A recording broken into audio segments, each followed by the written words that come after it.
Kami pernah jadi orang paling jahat di dunia. Assalamualaikum warahmatullahi wabarakatuh. Apa kabar Bunda? Semoga Allah selalu memberikan kebahagiaan. Bunda-bunda di sini pernah nggak menuduh seseorang melakukan sesuatu yang buruk padahal orang itu lagi kesusahan, tapi kita malah berpikir dia cari kesempatan. Kalau pernah, cepat minta maaf ya Bun, karena kita nggak tahu umur. Oke, kita langsung mulai aja ceritanya ya. Pukul 9 pagi, suasana di divisi pemasaran PT Cipta Raksa Mandiri selalu mendadak berubah menjadi medan pertempuran kecil. Telepon berdering bersaut-sahutan. Suara ketikan keyboard bergemertak. Aroma kopi saset mengepul di sudut ruangan. Namun pagi ini, perhatian ke-10 karyawan di divisi tersebut tidak tertuju pada target penjualan kuartal ketiga yang terpampang di papan putih, melainkan pada sebuah pesan singkat di grup WA kantor. Lagi-lagi dia tidak masuk, desah Rosa sambil melempar ponselnya ke atas meja kerjanya dengan gerakan agak kasar. Layar ponselnya yang menyala menampilkan sebuah pesan dari Hamdan. Dian, yang duduk di kubikel sebelah Rosa, langsung memutar kursi putarnya. Wajahnya menyiratkan kejengkelan yang sudah menumpuk berbulan-bulan. Siapa lagi kalau bukan Hamdan? Alasan apa lagi hari ini? Anak sakit lagi? Ucap Dian dengan nada kesal. Betul, kalimatnya selalu sama setiap minggu. Mohon izin, anak saya demam tinggi, harus dibawa ke rumah sakit. Sahut Rian dari ujung ruangan sambil menggelengkan kepala. Jujur saja ya, sebagai rekan satu tim, aku mulai kehilangan kesabaran. Pekerjaan dia numpuk di meja, dan kita semua yang harus keteteran menutupinya. Lanjut Rian. Rosa mendengus sinis. Jemarinya kembali meraih ponsel untuk mengetik balasan di grup divisi. Matanya menyipit, menatap layar dengan penuh rasa tidak suka. Di dalam grup WA beranggotakan 10 orang itu, ketegangan langsung terasa nyata. Rosa mulai memantik percikan api. Rosa mengetik, emang bisa ya, tiap minggu anak sakit gitu? Perasaan minggu lalu baru aja izin dengan alasan yang sama. Kalau begini caranya, kapan selesainya laporan bulanan kita? Tidak butuh waktu lama bagi anggota tim lainnya untuk ikut menyambar. Suasana kantor yang tadinya bising mendadak riuh oleh suara notifikasi pesan yang masuk bertubi-tubi. Dian. Iya, bener banget Rosa. Aneh banget rasanya. Emang bisa ya sakit setiap minggu berturut-turut kayak jadwal piket aja? Kita juga punya keluarga, punya anak. Tapi nggak tiap minggu bikin repot kantor. Tulis Dian. Rian juga ikut menimpali. Cari kesempatan dalam kesempitan ini mah namanya. Mumpung atasannya Pak Tama orangnya sabar, jadi dimanfaatkan buat libur tambahan. Siska juga tak mau kalah. Parah sih. Kasihan ya kita yang di kantor jadi kerja rodi, sementara dia asyik di rumah. Pesan-pesan pedas terus mengalir deras di layar grup. 10 orang yang berada di satu divisi itu merasa memiliki beban kerja yang tidak adil. Mereka sepakat dalam satu asumsi. Hamdan sedang memanfaatkan situasi demi kepentingan pribadi. Di tempat lain, ribuan kilometer dari cibiran rekan-rekannya, Hamdan sama sekali tidak memegang ponsel. Ponselnya tergeletak bisu di dalam tas kerja yang tertutup rapat di atas kursi rumah sakit. Pagi itu, Hamdan sedang berdiri terpaku di depan pintu ruang perawatan intensif. Napasnya terasa berat, matanya menyendu, dan pikirannya hanya terpusat pada satu titik. Denyut nadi anak semata wayangnya yang semakin melemah dari detik ke detik. Ia tidak punya waktu, tenaga, ataupun sisa emosi untuk sekedar melirik ponselnya. Suasana kantin kantor pada jam istirahat siang terasa gerah, meskipun pendingin ruangan berdengung kencang di sudut-sudut ruangan. Di meja pojok, Rosa, Dian, dan juga Siska duduk melingkar sambil menyantap makan siang mereka. Topik pembicaraan mereka masih sama, yaitu Hamdan. Kamu lihat kan laporan kuartal kemarin? Sebagian besar datanya berantakan karena dia mendadak ngilang, kata Rosa sambil menusuk sepotong tahu goreng dengan garpu. Wajahnya menyiratkan kekesalan yang mendalam. Aku benar-benar gak habis pikir sama sikap dia akhir-akhir ini. Mentang-mentang sudah jadi karyawan senior, jadi dia semena-mena sama kita. Siska menghela napas panjang, lalu menyeruput es teh manisnya. Padahal dulu Hamdan gak kayak gini kan, Ros? Dia orangnya rajin, bahkan jarang banget ambil cuti. Tapi dalam beberapa bulan terakhir ini, semenjak anaknya sering sakit, kinerjanya benar-benar terjun bebas, ucap Siska. Rajin atau enggak, kalau sudah mengorbankan pekerjaan tim, itu namanya egois. Timpal Dian dengan nada ketus. Kita semua di sini capek, Siska. Beban kerja dibagi rata. Tapi begitu bagian Hamdan, ia selalu kosong terus, izin terus. Giliran ditanya, jawabannya cuma maaf atau mohon dibantu. Lama-lama capek juga jadi malaikat penolongnya terus. Rosa mengangguk-anggukan kepala, menyetujui setiap kata yang keluar dari mulut Dian. Bagi Rosa, tidak ada alasan yang dapat membenarkan tindakan seorang karyawan yang terus-menerus mangkir dari tanggung jawab profesional. Menurutku, dia cuma cari alasan aja, kata Rosa dengan suara ditekan, seolah menyimpulkan sebuah misteri besar. Anak sakit itu cuma tameng. Biar apa coba? Ya biar dikasihani, biar gak dipecat, dan biar dapat gaji buta sambil santai di rumah. Kalau beneran sakit parah, bawa ke rumah sakit besar dong. Jangan tiap minggu bolak-balik tapi gak ada kejelasan sembuh. Katanya berasumsi. Betul sekali, sahut Rian yang baru saja datang membawa nampan makanan dan langsung bergabung di meja mereka. Tadi aku coba telepon dia buat konfirmasi data klien. Tahu nggak apa jawabannya? Nomornya aktif, tapi nggak diangkat. Hebat kan? Sengaja banget menghindar. Ucap Rian dengan wajah yang tampak sangat emosi. Di balik meja kasir kantin, beberapa rekan divisi lain hanya mendengarkan percakapan itu tanpa berani berkomentar banyak. Mereka tahu Rosa adalah sosok yang vokal dan dominan di divisi pemasaran. Apapun yang dikatakan Rosa biasanya akan menjadi opini umum di antara ke-10 karyawan tersebut. Sementara itu, di sebuah kamar rawat inap kelas 3 Rumah Sakit Umum Pusat, Hamdan duduk di kursi plastik kecil di samping ranjang besi. Tangannya yang kasar dan kering menggenggam jemari kecil anaknya yang terasa begitu dingin. Di atas meja kecil di sebelah ranjang, berserakan tumpukan resep obat, botol-botol infus kosong, dan lembar tagihan medis yang jumlahnya jauh melampaui tabungan yang ia miliki. Hamdan menatap wajah anaknya yang pucat pasi. Tidak ada lagi senyum ceria yang biasa menyambutnya pulang kerja. Yang terdengar hanyalah suara mesin monitor detak jantung yang berirama lambat. Hamdan menelan ludah yang terasa kelat di tenggorokannya. Ia menahan seluruh rasa sesak di dadanya agar tidak pecah menjadi tangisan di hadapan buah hatinya. Nah, sabar sebentar ya, bisik Hamdan dengan suara parau. Hampir tak terdengar. Ayah pasti cari cara supaya kamu bisa sembuh, katanya. Setetes air matanya jatuh, tapi ia segera menghapusnya. Hari berganti hari, ketegangan di divisi pemasaran semakin menjadi-jadi. Alih-alih mereda, rasa jengkel Rosa dan kawan-kawan justru berubah menjadi kebencian kecil yang dipelihara setiap hari. Setiap kali Hamdan masuk kantor, biasanya hanya bertahan 2 atau 3 hari dalam seminggu. Suasana langsung terasa kaku. Tidak ada lagi sapaan ramah.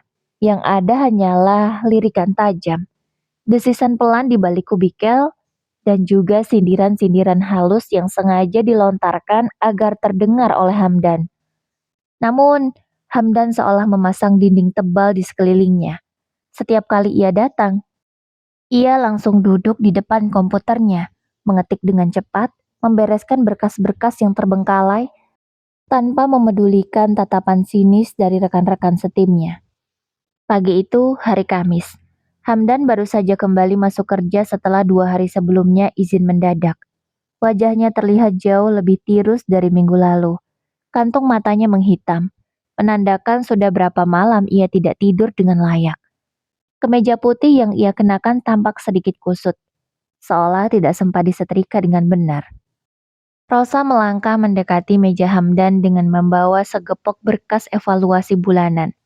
Tanpa mengucapkan salam atau basa-basi, Ia langsung menjatuhkan berkas tersebut tepat di samping keyboard Hamdan hingga membuat suara debuman kecil. Hamdan, panggil Rosa dengan nada suara yang sengaja dikeraskan agar seisi ruangan mendengarkan. Hamdan mendongak perlahan. Ia menatap Rosa dengan pandangan sayu. Iya Rosa, ada apa? Ini data klien dari kamu masih banyak yang bolong, kata Rosa dengan dagu sedikit terangkat. Kedua tangannya bersedekap di dada. Kamu kemarin cuti 2 hari penuh tanpa kejelasan yang pasti selain alasan klasik. Anak sakit. Sekarang giliran masuk. Kerjamu setengah-setengah begini. Mau sampai kapan tim kita nanggung beban kamu? Tanya Rosa. Wajahnya menyiratkan kekecewaan yang mendalam. Suasana di sekitar kubikel mendadak senyap. Siska, Dian, dan Rian menghentikan aktivitas mereka. Sengaja memasang telinga lebar-lebar untuk menyimak percakapan tersebut. Hamdan menundukkan kepalanya sejenak. Ia menarik napas dalam-dalam, mencoba meredam gemetar di tangannya. Maaf ya Ros, aku minta maaf. Tolong, tolong cover dulu kerjaan aku yang belum selesai. Aku benar-benar gak punya pilihan lain, jawab Hamdan. Mendengar jawaban itu, Rosa justru mendengus sinis. Alih-alih merasa iba, ia merasa jawaban Hamdan sangat klise dan tidak bertanggung jawab. Cover terus, begitu terus tiap minggu, cerca Rosa dengan nada tinggi. Emangnya kita ini tim sukarelawan sosial apa? Kita punya target sendiri, Hamdan. Kalau anak kamu sakit terus tiap minggu, bawa ke dokter spesialis yang benar. Atau kalau memang gak sanggup kerja, mending cuti panjang sekalian atau resign. Jangan bikin kita semua susah. Beberapa rekan kerja di kubikel lain mulai berbisik-bisik. Kata-kata Rosa begitu tajam dan menusuk, menghujam langsung ke jantung pertahanan Hamdan.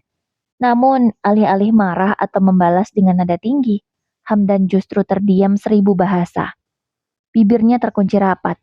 Ia tidak punya sisa tenaga untuk berdebat.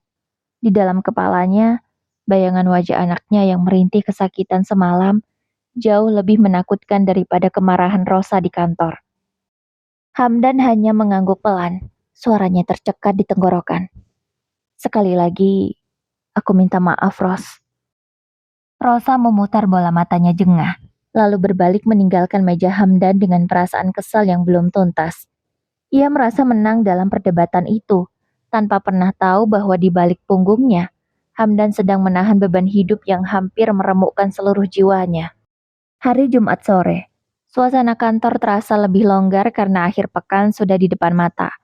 Namun, ketegangan di divisi pemasaran sama sekali tidak mencair. Hamdan tampak sibuk membereskan meja kerjanya lebih cepat dari biasanya. Pukul 4 sore, ia berdiri dari kursinya sambil menyandang tas ransel hitam lusuh di bahu kanannya. Ia sempat membungkuk sedikit ke arah rekan-rekan setimnya. Aku duluan ya, pamit Hamdan singkat. Lalu melangkah cepat keluar ruangan tanpa menunggu jawaban. Rosa yang melihat kepergian itu langsung mendengus. Tuh kan, baru juga masuk 2 hari setelah cuti kemarin. Sekarang sudah kabur duluan sebelum jam kerja habis. Benar-benar gak tahu diri, ucap Rosa. Biarin aja lah Ros, orang kayak gitu lama-lama juga bakal kena batunya sendiri dari Pak Tama. Timpal Dian sambil merapikan meja kerjanya. Sabtu dan Minggu berlalu begitu saja tanpa ada kabar dari Hamdan di grup WA. Hingga hari Senin pagi tiba, pukul 8 tepat. Layar ponsel para anggota divisi pemasaran kembali bergetar secara bersamaan. Pesan baru masuk dari nomor Hamdan. Semua mata di divisi itu langsung tertuju pada layar ponsel masing-masing. Namun, kali ini tidak ada kalimat panjang tentang alasan anak sakit atau permohonan maaf yang berbelit-belit. Pesan itu sangat singkat, begitu dingin dan misterius. Hamdan menulis, saya izin. Iya, hanya 2 kata, saya izin. Grup WA divisi langsung mendadak heboh. Tidak ada lanjutan kalimat, tidak ada penjelasan mendetail, dan tidak ada embel-embel alasan seperti biasanya. Hah? Izin lagi? Ini seriusan cuma nulis saya izin doang tanpa alasan? Tulis Rian. Siska ikut menimpali. Parah banget sih ini. Kemarin baru masuk 2 hari. Sekarang sudah ngilang lagi, tanpa alasan anak sakit atau apapun. Makin menjadi-jadi ya kelakuannya. Dian juga tak mau kalah, ikut membalas. Dia benar-benar sudah nggak ada niat kerja sepertinya. Rosa, kamu harus laporin ini ke Pak Tama. Ini udah keterlaluan banget. Rosa membaca pesan-pesan tersebut dengan kemarahan yang sudah mencapai ubun-ubun. Wajahnya memerah menahan geram. Bagi Rosa, tindakan Hamdan kali ini adalah bentuk pelecehan terhadap kedisiplinan kantor dan tim mereka. Tanpa berpikir panjang, Rosa langsung bangkit dari kursinya, merapikan blazer hitamnya, dan berjalan penuh tekad menuju ruangan atasan mereka, Pak Tama. Sesampainya di depan pintu ruangan manajer, Rosa mengetuk pintu 2 kali lalu langsung nyelonong masuk tanpa menunggu aba-aba lebih lanjut. "Permisi Pak Tama," ucap Rosa dengan nada suara yang masih menyisakan getaran amarah. Pak Tama, seorang pria parubaya dengan kacamata berbingkai tipis, mendongak dari balik layar komputernya. Ia mengerutkan kening melihat ekspresi anak buahnya yang tampak begitu emosional. "Ada apa, Rosa? Pagi-pagi sudah merengut begitu?" Tanya Pak Tama dengan tenang sambil mempersilahkan Rosa duduk di kursi depan meja kerjanya. "Saya mau melapor soal Hamdan, Pak," kata Rosa langsung pada intinya. Ia duduk dengan posisi tegap, kedua tangannya mengepal di atas pangkuan. "Ini sudah tidak bisa dibiarkan lagi. Hamdan benar-benar hobi izin mendadak tanpa alasan yang jelas. Pekan lalu dia sering mangkir dengan alasan anaknya sakit. Dan hari ini dia bahkan cuma kirim pesan singkat bertuliskan saya izin tanpa alasan apapun di grup," kata Rosa menjelaskan. Pak Tama terdiam sejenak. Ia melepas kacamata bacanya lalu meletakkannya di atas meja. Ada raut serius di wajah atasannya itu. Namun tidak terlihat kemarahan seperti yang ditunjukkan Rosa. "Apakah kamu sudah coba menghubunginya secara pribadi, Rosa?" Tanya Pak Tama dengan suara berat dan berwibawa. "Buat apa dihubungi, Pak? Sudah pasti alasannya dibuat-buat lagi," jawab Rosa dengan nada ketus. Tak bisa menyembunyikan rasa kesalnya. Dia cuma cari kesempatan agar bisa libur tambahan dan meninggalkan semua tumpukan pekerjaan ke tim kami. Kami semua di divisi sudah sangat dirugikan oleh kelakuan dia yang tidak profesional ini. Kami minta tindakan tegas dari perusahaan, Pak. Lanjut Rosa. Pak Tama menatap Rosa lekat-lekat selama beberapa detik. Ada keheningan sejenak di dalam ruangan berukuran sedang itu. Sebelum akhirnya Pak Tama menghela napas panjang dan menggelengkan kepala pelan. Alih-alih langsung menyetujui usulan Rosa untuk menjatuhkan sanksi atau surat peringatan keras kepada Hamdan, Pak Tama justru bersikap tenang. Sebagai seorang pemimpin yang sudah belasan tahun memegang divisi tersebut, Pak Tama tahu betul rekam jejak Hamdan selama bekerja di perusahaan itu. Hamdan bukanlah tipe pegawai pemalas yang suka mencari-cari alasan.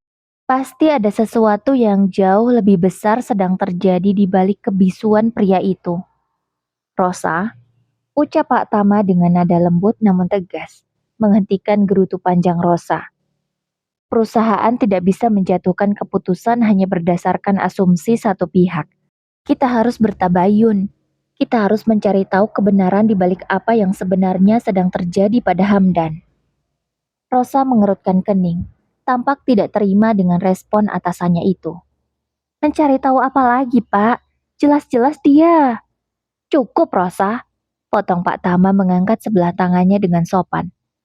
"Saya yang akan mengurus ini. Kamu kembali saja ke meja kerja kamu dan tenangkan anggota tim yang lain," perintah Pak Hamdan. Dengan perasaan dongkol dan langkah menghentak, Rosa meninggalkan ruangan Pak Tama. Ia merasa atasannya terlalu lembek dan tidak peka terhadap penderitaan rekan-rekan satu tim yang harus menanggung beban pekerjaan Hamdan. Sepeninggal Rosa, Pak Tama segera memanggil staf personalia kepercayaan kantor. Ia memerintahkan orang tersebut untuk mencari informasi akurat mengenai keberadaan Hamdan saat ini, termasuk menghubungi kerabat terdekat atau mendatangi alamat tempat tinggal Hamdan jika diperlukan. Hari itu berlalu dengan penuh tanda tanya. Di divisi pemasaran, cibiran terhadap Hamdan semakin menjadi-jadi. Mereka mengira Hamdan sedang menikmati liburan gratis di rumahnya sementara mereka terjebak dalam tumpukan deadline kantor. Telepon dan pesan dari rekan-rekan kantor sama sekali tidak ada yang dibalas oleh Hamdan. Pria itu seolah benar-benar hilang di telan bumi. Keesokan paginya, suasana di kantor mendadak terasa berbeda. Pukul 9 tepat, sebuah pengumuman mendadak disebarkan ke seluruh divisi. Seluruh karyawan diwajibkan berkumpul di ruang meeting utama lantai 2. Ruangan yang biasanya digunakan untuk presentasi grafik penjualan kuartal dan evaluasi target itu kini dipenuhi oleh puluhan karyawan dari berbagai bagian. Dan 5 rekan lain sekelompok Hamdan duduk di barisan tengah. Rosa melipat tangan di dada sambil berbisik kepada Dian. Pasti Pak Tama mau mengumumkan surat skorsing buat Hamdan. Sudah kubilang kan, orang seperti itu memang harus diberi pelajaran. Bisiknya pada Dian.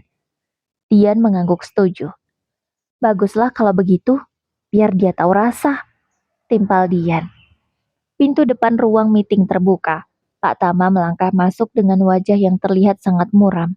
Tidak ada senyuman ramah seperti biasanya. Di belakangnya, seorang staf IT menyiapkan proyektor yang terhubung ke layar besar di depan ruangan.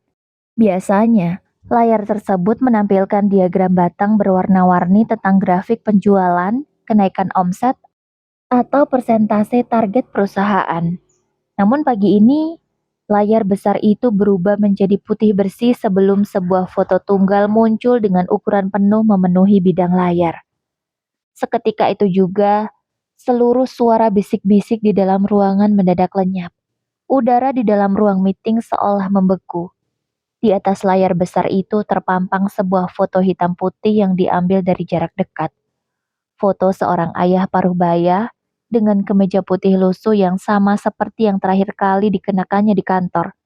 Terduduk lemah di atas tanah merah basah. Kedua tangannya mendekap erat sebuah bungkus kain kafan kecil berukuran kurang dari 1 meter di sebuah liang lahat yang baru saja digali. Sang ayah menenggelamkan wajahnya di atas kain kafan itu, seolah menahan isak tangis. Rosa yang duduk di barisan depan tertegun menatap layar tersebut. Jantungnya mendadak berdegup kencang, seolah ada tangan tak kasat mata yang meremas dadanya dengan kuat. Pak Tama berdiri di samping podium. Ia memegang mikrofon dengan tangan yang sedikit gemetar, lalu menatap seluruh karyawan yang duduk terpaku di hadapannya. Suaranya terdengar berat, serak, dan penuh duka ketika ia mulai berbicara. Teman-teman sekalian, ucap Pak Tama mengawali kalimatnya dengan jeda yang panjang. Pagi ini, kita tidak berkumpul untuk membahas target penjualan. Kita berkumpul untuk melihat kenyataan yang selama ini kita abaikan. Pak Tama menatap tajam ke arah barisan divisi pemasaran, tempat Rosa dan rekan-rekannya duduk dalam keheningan yang mencekam. Pria di dalam foto itu adalah Hamdan. Lanjut Pak Tama dengan suara yang bergetar. Selama beberapa bulan terakhir, di saat kalian sibuk mencibirnya, menyindirnya di grup, dan menganggapnya mencari-cari alasan, Hamdan sedang berjuang di ruang ICU rumah sakit.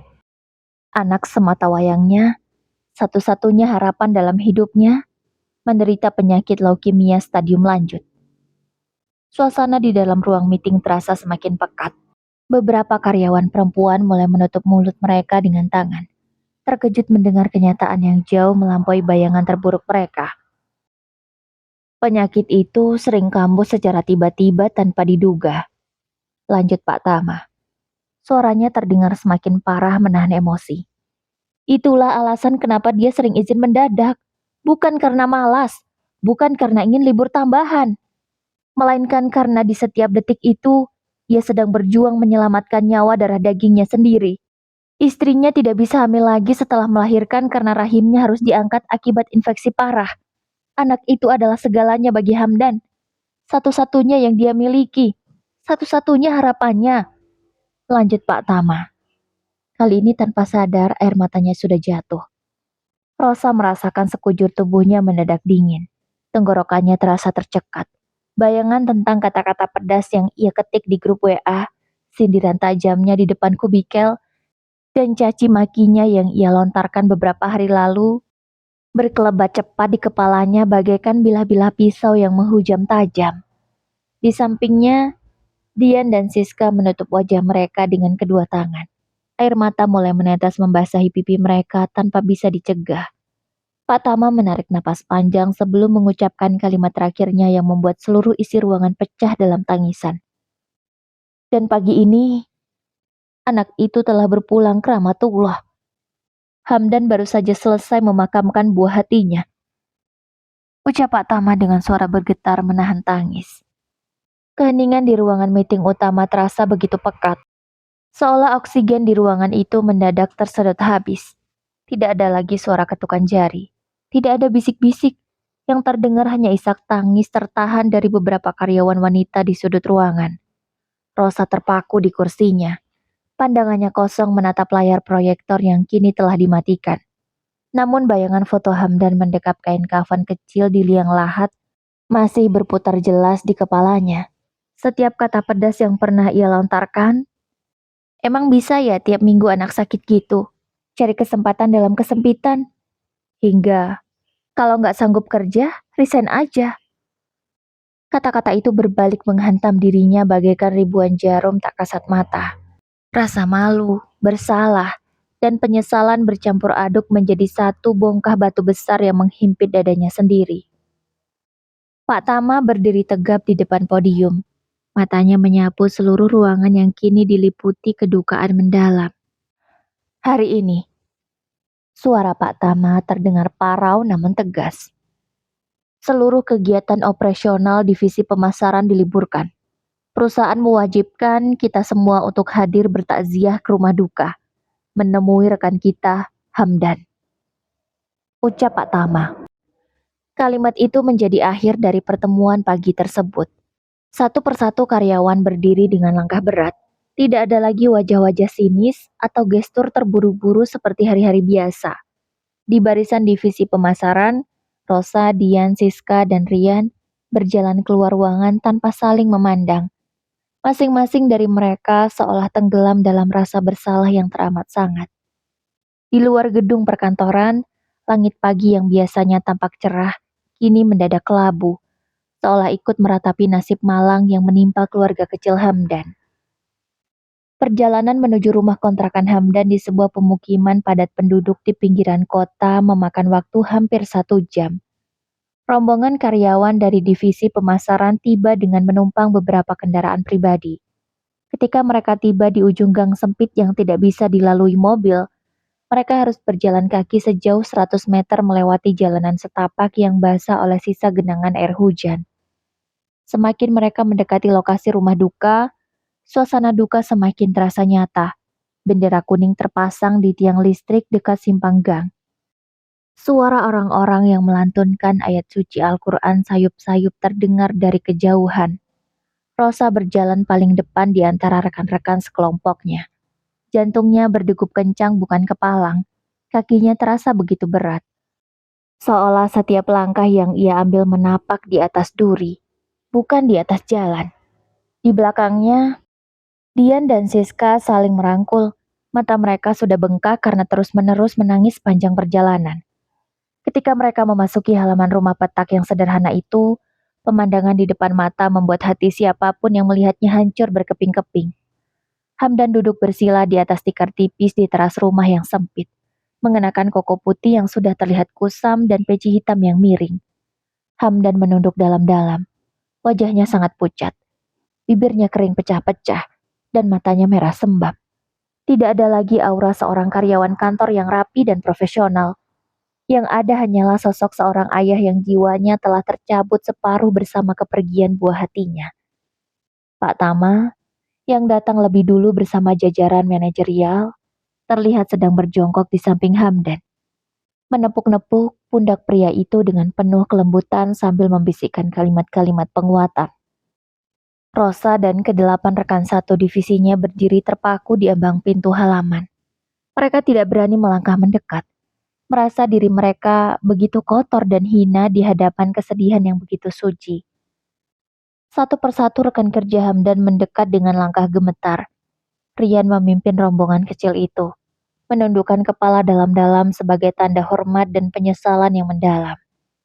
Hamdan mendongak perlahan ketika merasakan bayangan orang-orang berdiri di hadapannya. Matanya yang sayu menatap satu persatu wajah rekan-rekan kerjanya. Wajah-wajah yang selama ini selalu ia temui di kantor. Wajah-wajah yang beberapa hari lalu melontarkan kata-kata paling menyakitkan di saat ia sedang berada di titik terendah hidupnya. Tidak ada kilatan kemarahan di mata Hamdan. Tidak ada pula sorot dendam. Yang terpancar dari tatapannya hanya kehampaan yang teramat luas. Sebuah ruang kosong yang ditinggalkan oleh seluruh tenaga dan emosinya. Rosa tidak sanggup lagi menahan bendungan di kelopak matanya. Air matanya tumpah seketika. Ia menjatuhkan diri berlutut di hadapan Hamdan, mengabaikan debu lantai teras yang basah. Hamdan, cicit Rosa. Suaranya pecah diselingi isak tangis yang teramat pilu. Ia menangkupkan kedua tangannya di depan dada. Tubuhnya gemetar hebat. Ya Allah, Hamdan, kami minta maaf. Maafkan kami, ucap Rosa. Dian, Siska, dan rekan-rekan yang lain menyusul berlutut di belakang Rosa. Suara tangisan pecah di teras rumah sederhana itu. Mereka ikut bersimpuh, menunduk malu di hadapan pria yang selama ini mereka zolimi dengan asumsi-asumsi keji. Hamdan menatap Rosa yang menangis histeris di hadapannya. Dengan tangan yang gemetar pelan, Hamdan mengangkat kedua tangannya, mengisyaratkan agar Rosa dan rekan-rekannya berdiri. Namun Rosa menggeleng kuat-kuat, menolak bangkit sebelum ia menumpahkan seluruh rasa bersalahnya. Kami jahat, Hamdan. Isak tangis Rosa semakin menjadi. Pundaknya terguncang hebat. Kami mengira kamu cuma cari-cari alasan. Kami menyindir kamu di grup. Kami bilang kamu mangkir kerja. Kami bilang kamu egois. Kamu tidak bertanggung jawab. Padahal kamu sedang berjuang sendirian di rumah sakit. Ampuni kami, Hamdan. Maafkan kami. Ucap Rosa panjang lebar meminta maaf. Siska ikut terisak sambil menutupi wajahnya dengan kedua telapak tangan. Kami benar-benar tidak tahu, Hamdan. Demi Allah, kalau kami tahu yang sebenarnya terjadi, kami gak akan pernah mengeluarkan kata-kata sekasar itu ke kamu, kata Siska. Suasana teras mendadak hening di tengah isak tangis yang masih bersahutan. Hamdan menarik napas dalam-dalam.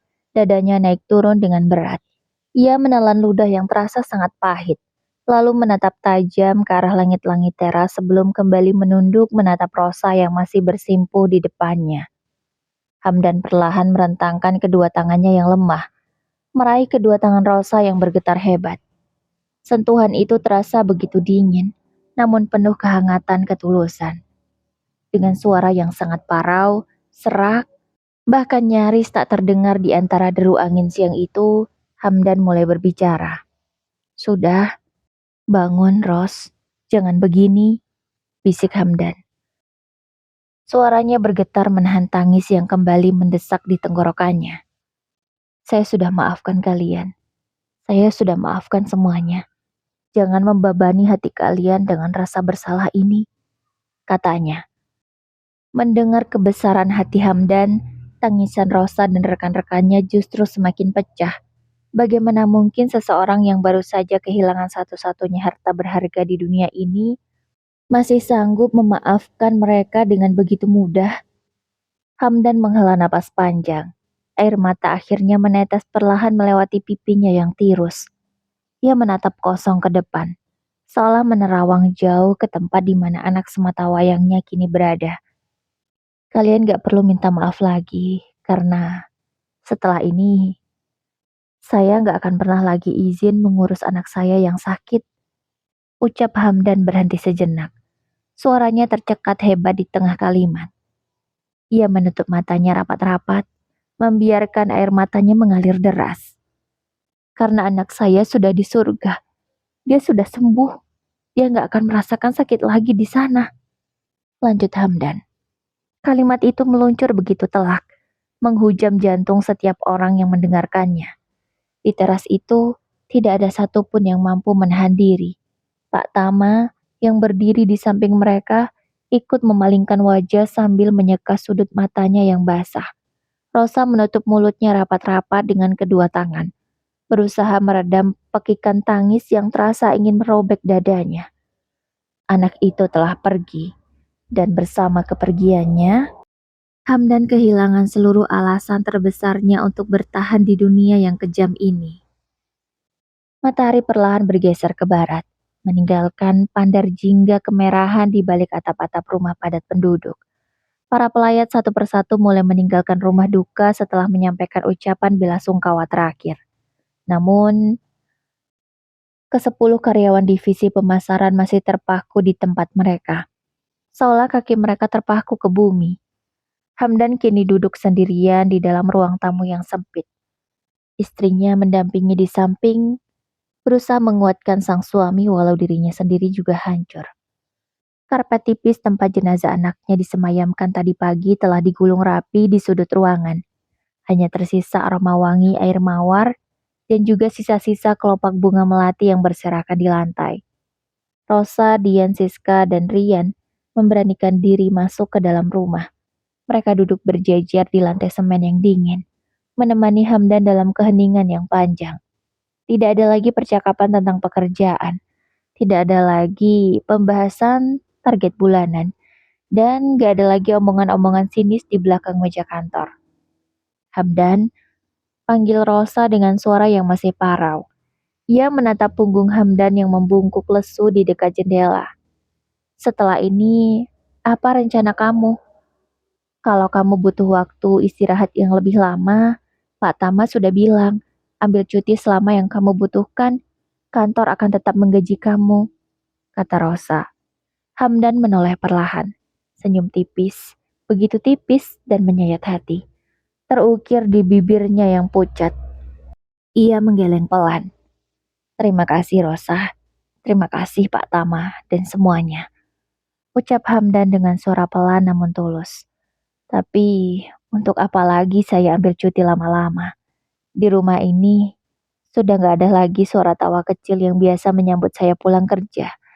Tidak ada lagi tangan kecil yang menarik-narik celana saya minta dibelikan mainan. Buat apa saya cuti? Jawab Hamdan. Air matanya kembali mengalir. Hamdan menunduk, menatap kedua telapak tangannya sendiri yang kasar dan penuh bekas jarum infus. Bekas ia membantu perawat memegangi tangan anaknya di rumah sakit. Istri saya, sejak rahimnya diangkat dulu, kami sudah tahu bahwa kami tidak akan pernah bisa punya anak lagi. Lanjut Hamdan. Suaranya mulai bergetar hebat. Anak itu satu-satunya keajaiban yang Tuhan titipkan pada kami. Satu-satunya alasan saya bertahan melewati hari-hari berat di kantor. Dimarahi klien, ditekan target. Semuanya demi dia. Hamdan mengangkat wajahnya, menatap lurus ke arah Rosa dan rekan-rekannya dengan pandangan yang kosong. Dan sekarang, titipan itu sudah diambil kembali oleh yang punya. Saya hancur. Teman-teman, jiwa saya ikut terkubur bersama dia di liang lahat tadi pagi. Saya mungkin gak akan pernah bisa punya anak lagi seumur hidup saya, ucap Hamdan. Mendengar pengakuan itu, tangisan kembali pecah di dalam ruangan kecil tersebut.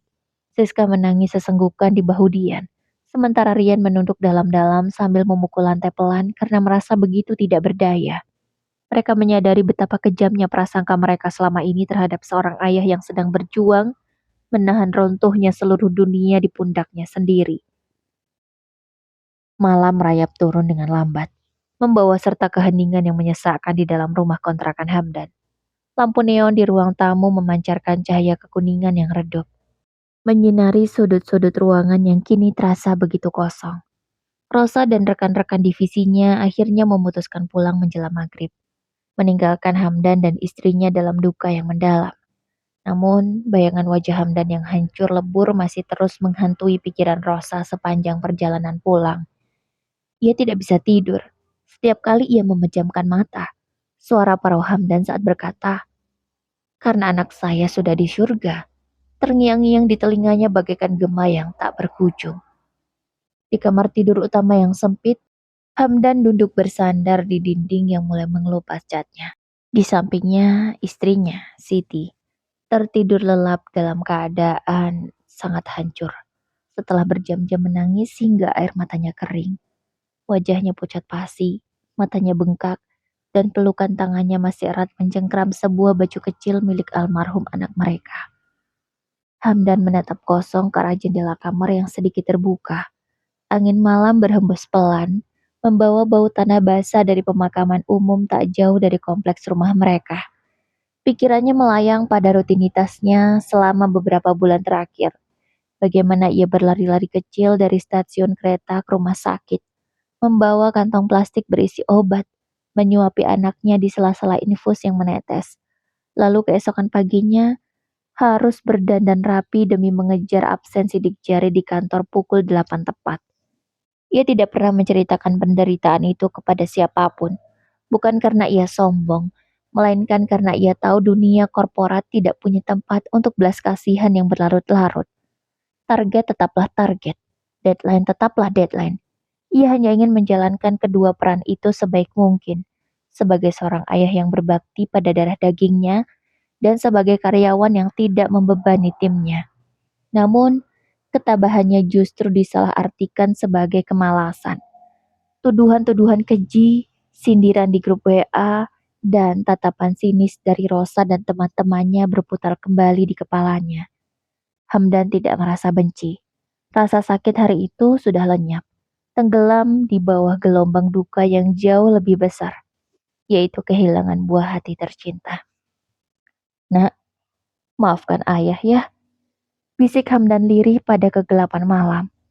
Air matanya kembali menetes dalam diam, membasahi kerah bajunya yang belum diganti sejak pagi. Keesokan paginya, suasana di divisi pemasaran PT Cipta Raksa Mandiri terasa sangat berbeda. Tidak ada suara tawa kecil di dekat mesin kopi. Tidak ada perdebatan sengit tentang target penjualan. Dan tidak ada yang berani membuka grup WA divisi. 10 orang karyawan duduk di kubikel masing-masing dengan kepala tertunduk dalam. Di pojok ruangan, meja kerja Hamdan tampak begitu rapi. Tumpukan berkas yang tadinya berserakan kini telah dibereskan oleh Siska kemarin sore sebelum mereka pulang. Tidak ada komputer yang menyala di atas meja itu. Yang ada hanyalah sebuah bingkai foto kecil bergambar pemandangan yang biasa ditaruh Hamdan untuk menemani hari-harinya bekerja. Rosa datang lebih awal dari biasanya. Dia berjalan perlahan melewati meja Hamdan. Tangannya terulur menyentuh permukaan meja kayu yang bersih itu. Ada rasa sesak yang kembali menghimpit dadanya. Sepanjang malam ia tidak bisa memejamkan mata, dihantui oleh rasa bersalah yang teramat pekat. Pintu ruangan terbuka, dan Pak Tama melangkah masuk. Tidak seperti biasanya yang langsung membawa berkas evaluasi, Pak Tama berdiri di tengah-tengah ruangan, menarik perhatian seluruh anggota divisi. "Selamat pagi," ucap Pak Tama dengan suara tenang namun tegas. "Hari ini saya ingin kita semua merenungkan apa yang telah terjadi kemarin." Rosa, Dian, Siska, Rian, dan rekan-rekan lainnya mendongak menatap atasan mereka. "Apa yang menimpa Hamdan adalah tamparan keras bagi kita semua," lanjut Pak Tama. Matanya menatap tajam satu persatu anak buahnya. "Di kantor ini, kita seringkali begitu terobsesi dengan angka, target, dan tenggat waktu. Hingga kita lupa bagaimana cara menjadi manusia seutuhnya. Kita terlalu cepat menghakimi, terlalu cepat berasumsi buruk, tanpa mau meluangkan sedikit saja empati untuk mencari tahu apa yang sedang diperjuangkan oleh rekan kerja kita di balik layar," kata Pak Tama tegas. Rosa menundukkan kepalanya semakin dalam. Air matanya menetes mengenai permukaan meja kerjanya. Ia merasa dialah orang yang paling berdosa dalam hal ini. Karena dialah yang pertama kali memantik kemarahan dan menyebar sindiran pedas di grup. "Mulai hari ini," kata Pak Tama mengakhiri sesinya, "saya ingin divisi pemasaran berbenah. Dan untuk Hamdan, perusahaan telah memutuskan bahwa Hamdan berhak mengambil cuti berbayar penuh selama 1 bulan untuk memulihkan kondisi mental dan keluarganya. Jangan ada yang mengganggunya," kata Pak Tama. Nadanya sangat tegas, membuat semua yang mendengarkan mengerti maksudnya. Hari berganti minggu, waktu terus berjalan. Namun bayang-bayang kepergian anak Hamdan dan rasa penyesalan yang mendalam masih menyelimuti divisi pemasaran itu. Rosa yang dulunya dikenal sebagai sosok yang paling vokal, ambisius, dan tidak kenal kompromi, kini berubah menjadi pendiam. Ia jarang berbicara kecuali mengenai urusan pekerjaan yang benar-benar penting. Tepat 2 minggu setelah hari pemakaman itu, sebuah kejutan terjadi di kantor. Pintu kaca divisi pemasaran terbuka, dan sosok pria berbadan kurus dengan kemeja putih polos melangkah masuk ke dalam ruangan. Itu adalah Hamdan. Suasana ruangan seketika mendadak hening total. Semua mata tertuju pada Hamdan. Wajahnya masih terlihat sangat tirus, kulitnya semakin gelap, namun sorot matanya tampak lebih tenang, meski menyisakan kesedihan yang begitu dalam. Hamdan berjalan perlahan menuju kubikelnya. Ia membawa sebuah kardus kecil dalam dekapannya. Rosa adalah orang pertama yang bangkit dari kursinya. Dengan langkah gemetar, ia berjalan mendekati Hamdan. Di belakangnya, Dian, Siska, dan rekan-rekan yang lain ikut berdiri, membentuk lingkaran kecil di sekitar meja Hamdan. Hamdan, cicit Rosa pelan. Suaranya bergetar hebat. Ia tidak berani menatap langsung ke mata Hamdan. Kamu kenapa sudah masuk kantor? Pak Tama kan sudah bilang kamu boleh cuti sebulan penuh. Tanyanya. Hamdan berhenti melangkah. Ia menatap Rosa dengan senyuman tipis yang sangat menenangkan. Tidak ada amarah, tidak ada dendam. Yang ada hanyalah ketulusan yang luar biasa. Rosa, teman-teman semuanya, ucap Hamdan dengan suara parau namun jelas terdengar oleh seluruh orang di ruangan itu. Terima kasih atas perhatian kalian selama ini. Tapi saya tidak bisa terus-menerus berdiam diri di rumah. Rumah itu terlalu sunyi. Kalau saya terus di sana, kenangan tentang anak saya justru akan membuat saya semakin kehilangan akal. Jawabnya. Rosa menggigit bibirnya kuat-kuat, menahan tangis yang mendesak di tenggorokannya. Tapi Hamdan, pekerjaan ini beban kita bersama. Hamdan meletakkan kardus kecil di atas meja kerjanya, lalu menatap Rosa lekat-lekat. Justru karena itu saya datang hari ini, Rosa. Saya datang bukan untuk melanjutkan pekerjaan, melainkan untuk berpamitan. Seketika itu juga suasana di dalam ruangan seakan membeku. Dian dan Siska saling berpandangan dengan kaget. Berpamitan? Tanya Rian dengan suara tercekat. Maksud kamu apa, Hamdan? Kamu mau resign? Kata resign yang diucapkan Rian menggantung di udara, menciptakan keheningan yang jauh lebih menyiksa daripada kemarahan apapun. Rosa terperanjat mendengar kata itu. Ia melangkah lebih dekat, mencengkram ujung meja kerja Hamdan dengan kedua tangannya. Jangan gila, Hamdan. Jangan karena kejadian kemarin kamu jadi mau keluar dari kantor ini. Kalau kamu resign, berarti kami benar-benar telah menghancurkan hidup kamu sepenuhnya. Hamdan menggeleng perlahan. Ia menarik sebuah amplop putih bersih dari dalam kardus yang dibawanya, lalu meletakkannya dengan lembut di atas meja. Bukan karena kalian, Ros, kata Hamdan dengan nada suara yang sangat tenang. Seolah ia sedang membicarakan hal lain yang tidak ada hubungannya dengan rasa bersalah mereka. Keputusan ini sudah saya pikirkan matang-matang bersama istri saya tadi malam. Hamdan menarik napas panjang, menatap sekeliling ruangan. Tempat di mana ia menghabiskan sebagian besar waktu hidupnya selama bertahun-tahun terakhir. Tempat ia mencari nafkah, tempat ia berjuang di tengah himpitan-himpitan ekonomi. Dan tempat di mana ia sempat menjadi musuh bersama tanpa orang-orang tahu beban apa yang ia pikul di pundaknya. Kantor ini menyimpan terlalu banyak kenangan tentang saat-saat terakhir anak saya. Lanjut Hamdan. Suaranya mulai bergetar perlahan. Setiap kali saya duduk di kursi ini, bayangan saat-saat saya mendapat telepon darurat dari rumah sakit, saat-saat saya harus meninggalkan pekerjaan demi menyelamatkan nyawanya, semuanya berputar kembali. Saya tidak bisa fokus bekerja di sini lagi. Pikiran saya, jiwa saya, sudah tertinggal di makam anak saya, ucap Hamdan. Siska menutup mulutnya dengan kedua tangan. Air matanya tumpah ruah membasahi pipinya. Hamdan, kumohon, jangan pergi. Beri kami kesempatan untuk menebus semua kesalahan kami ke kamu. Biar kami jadi keluarga kamu di sini, kata Siska dengan suara kecil namun cukup jelas terdengar. Ia tak sanggup menahan isak tangisnya. Hamdan tersenyum pilu. Ia menggeleng pelan. Kalian sudah memaafkan saya dan saya juga sudah memaafkan kalian sepenuhnya. Tidak ada lagi beban di antara kita, tapi hidup harus terus berjalan. Dan saya ingin memulai lembaran baru di tempat lain. jauh dari kota ini bersama istri saya. Kami ingin pindah rumah, mencari suasana baru untuk menata kembali serpihan hidup kami yang hancur. Jawabnya. Rosa jatuh bersimpuh di lantai di samping meja Hamdan. Ia tidak lagi peduli pada harga dirinya, tidak lagi peduli pada pandangan orang lain. Ia menangis sejadi-jadinya, meratapi betapa kejamnya ia dan rekan-rekan divisinya memperlakukan seorang ayah yang sedang berjuang sendirian di ambang batas keputusasaan. Maafkan kami, Hamdan. Maafkan kami, rintih Rosa di lantai.